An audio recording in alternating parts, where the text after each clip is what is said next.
Chapter 1191 के and में जो हुआ है ना, वो सिर्फ एक नया कॉम्बो अटैक नहीं है। एक्चुअली मुझे लगता है ओडा यहाँ एक बहुत बड़ी ट्रांजिशन दिखा रहा है, क्योंकि पिछले कुछ चैप्टर से गबान, रॉजर और पुरानी जनरेशन बार बार लूफी को लेकर एक चीज एस्टैब्लिश कर रहे थे, लेकिन अब पहली बार ऐसा लग रहा है कि लूफी को प्रोटेक्ट करने के लिए पुरानी जनरेशन की जरूरत नहीं पड़ रही। और चैप्टर के एंड में लूफी के साथ लोकी और हजरुद्दीन का इमू के अगेंस्ट खड़े होना इसी चीज को प्रूव करता है। लेकिन उस मोमेंट तक पहुंचने से पहले चैप्टर में कुछ काफी इंपॉर्टेंट चीजें होती हैं। चैप्टर का नाम है दर्स स्टिल लोकी, और ऑनेस्टली ये टाइटल एंड तक जाकर काफी मीनिंगफुल हो जाता है। चैप्टर वही से कंटिन्यू होता है जहां गाबन और ईमो की फाइट चल रही थी। गाबन ऑलरेडी एक आर्म लूज कर चुका है, लेकिन ईमो के सामने अभी भी खड़ा है। और तब ईमो गाबन को देखकर एक ऐसी बात बोलता है जो डायरेक्टली गॉड वैली इंसिडेंट से कनेक्ट हो जाती है। ईमो बेसिकली कहता है कि गॉड वैली का वो व्रत इतना स्ट्रॉन्ग हो जाएगा, ये उसने कभी एक्सपेक्ट नहीं किया था। अगर पता होता तो रॉक्स के साथ ही गाबन को भी खत्म कर देता।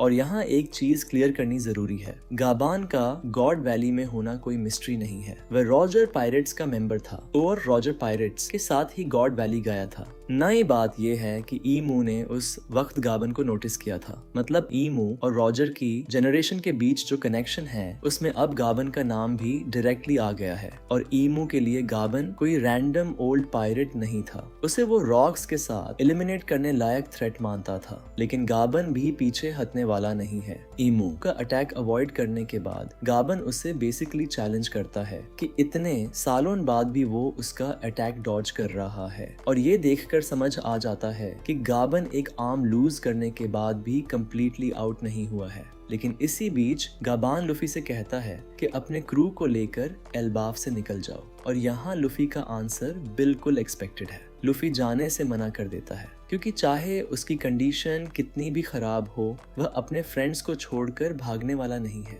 और यही चीज इम्पोर्टेंट है। गाबान पिछले चैप्टर में लूफी को पायरेट किंग बनने की रियलिटी समझा रहा था, लेकिन अब लूफी प्रैक्टिकली दिखा रहा है कि वह किस टाइप का पायरेट है। वह जानता है कि ईमू के अगेंस्ट खड़े होना ऑलमोस्ट सुसाइड है, फिर भी वह जाने के लिए रेडी नहीं है। गाबान लूफी को लेकर अभी भी वरीड है, लेकिन तभी ईमू उन दोनों को खत्म करने के लिए रेडी होता है। और यहीं पर हजरुद्दीन एंट्री लेता है। हजरुद्दीन सीधा ईमू पर अटैक करता है और उसे लूफी और गाबन से दूर कर देता है। लेकिन प्रॉब्लम ये है ईमू की डिमोनिक ऑरा इतनी पावरफुल है कि हजरुद्दीन खुद भी उसके इफेक्ट में आ रहा होता है। गाबान उससे देखता है और कहता है कि भाग जाओ। और यहाँ हजरुद्दीन का कैरेक्टर डेवलपमेंट बहुत इंटरेस्टिंग हो जाता है, क्योंकि हजरुद्दीन का लोकी के साथ रिलेशन हम जानते हैं। अब तक वह लोकी से नफरत करता रहा है, लोकी को एक्सेप्ट नहीं करता था। लेकिन इस मोमेंट पर हजरुद्दीन रिट्रीट करने से मना कर देता है। वह बेसिकली कहता है कि वह कभी सबमिट नहीं करेगा,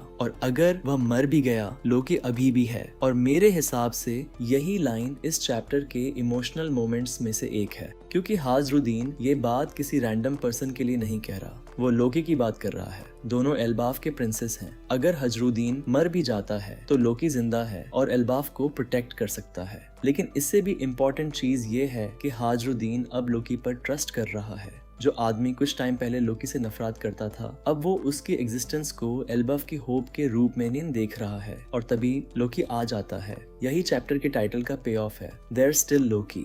हजरुद्दीन के लिए लोकी सिर्फ वो आदमी नहीं रहा जिससे वो नफरत करता था। अब वो एल्बाफ का दूसरा प्रिंस है, एक ऐसा आदमी जिसके होने का मतलब है कि अगर हजरुद्दीन गिर भी गया तो एल्बाफ के पास अभी भी कोई है जो खड़ा रह सकता है। और लोकी भी अब बैटलफील्ड में आ चुका है। लेकिन इसी बीच एक और इम्पोर्टेंट चीज होती है, लूफी, जो इतनी देर से ईमू के अटैक्स से ऑलमोस्ट डेड कंडीशन में था, वो अपने स्टोर्ड फूड को खा लेता है। और ऑब्वियसली लूफी को जानते हुए हमें पता है कि उसके लिए फूड बेसिकली इमरजेंसी फ्यूल है। खाने के बाद लूफी रिकवर करना स्टार्ट करता है। और ये भी इम्पोर्टेंट है, क्योंकि अब तक लूफी कंटिन्यूअसली ईमू के अगेंस्ट स्ट्रगल कर रहा था। गाबान उसे बचा रहा था, लेकिन अब सिचुएशन चेंज हो रही है। गाबान ऑलरेडी इंजर्ड है। हजरुद्दीन ईमू के सामने खड़ा है। लोकी आ चुका है। और लुफी भी वापस फाइट करने की कंडीशन में आ रहा है। मतलब पहली बार बैटलफील्ड में एक ऐसी टीम बन रही है जो ईमू के सामने सिर्फ सरवाइव करने की कोशिश नहीं कर रही, ये लोग अटैक करने वाले हैं। और तब ईमू अपनी नेक्स्ट मूव के लिए प्रिपेयर करता है। ईमू की अपीयरेंस भी कम्प्लीटली चेंज हो चुकी है, उसका साइज और बड़ा हो जाता है, उसके हॉर्न्स और ज्यादा प्रोमिनेंट हो जाते हैं, आर्म्स ब्लैक हो जाते हैं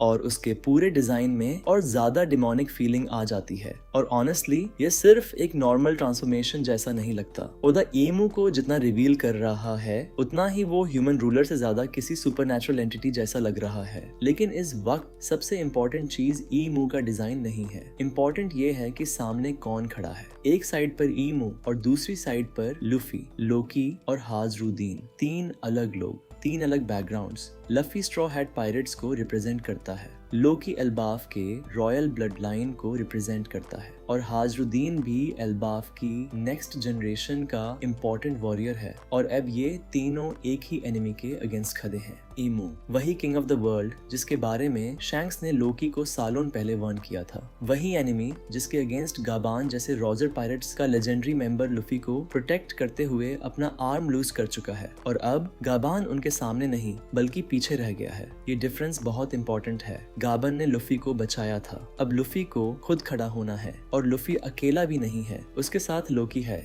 हजरुदीन है और दोनों अपनी मर्जी से उसके साइड में खड़े हैं। फिर तीनों मिलकर एक कंबाइंड अटैक प्रिपेयर करते हैं। टेक्निक का नाम है Gokoku sovereignty of the three generals. और यही चैप्टर का फाइनल मोमेंट है। लुफी, लोकी और हाजरुदीन एक साथ ईमू पर अटैक करते हैं। और मुझे लगता है कि यहाँ ओडा सिर्फ एक कूल कॉम्बिनेशन अटैक नहीं दिखा रहा, क्योंकि पिछले चैप्टर्स को देखो। पहले गबान लुफी को बोलता है कि अगर तुम पायरेट किंग बनना चाहते हो तो तुम्हें उसकी रिस्पॉन्सिबिलिटी समझनी होगी। फिर गबान ईमू के अगेंस्ट खड़ा होता है, फिर गबान लुफी को प्रोटेक्ट करता है, अब हजरुदीन लुफी को प्रोटेक्ट करने के लिए खड़ा होता है और फिर लोकी भी आ जाता है। मतलब स्टोरी धीरे धीरे एक पॉइंट पर पहुंच रही है जहां ओल्ड जनरेशन का रोल कम हो रहा है और न्यू जनरेशन खुद फ्रंट लाइन पर आ रही है। और सबसे इंटरेस्टिंग पार्ट ये है कि हाजरुदीन और लोकी का रिलेशनशिप भी इसी प्रोसेस के साथ चेंज हो रहा है। जो हाजरुदीन लोकी से नफरत करता था अब उसकी प्रेजेंस पर ट्रस्ट कर रहा है।